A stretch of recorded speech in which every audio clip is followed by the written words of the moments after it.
Rusiya Avropa ölkələrinə, hətta NATO üzvü olan ölkələrə də hücum edə bilər. Yəni bu qədər hərbi xərclərin artırılmasının səbəbi yalnız Ukrayna savaşıdır, qənaəti yaratmır. Yəni bunlar düşünürlər ki, ola bilsin bu Rusiya gizli olaraq, paralel olaraq həm də Avropa ölkələrinə hücum etmək istəyir. Odur ki, Avropa ölkələri də məncə çox ciddi bir hazırlıq içindədir. Xüsusilə Almaniya ciddi hazırlaşır. Hətta Almaniyanın 29-cu ildə bəli, bu barədə məlumatlar var idi.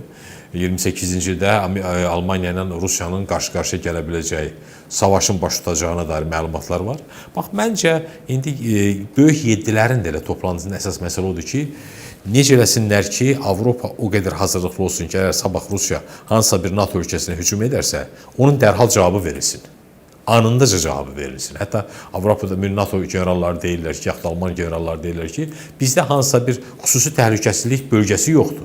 Yəni bizim bütün o həyati marağımız olan bölgələrin hamısı bizim təhlükəsizliyimiz olması hesab olunur.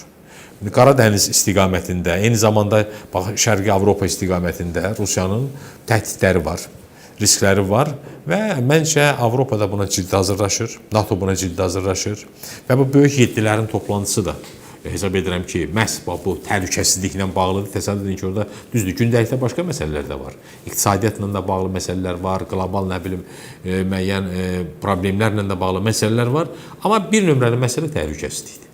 Xüsusilə Avropanın təhlükəsizliyi və Ukraynanın dəstəklənməsi.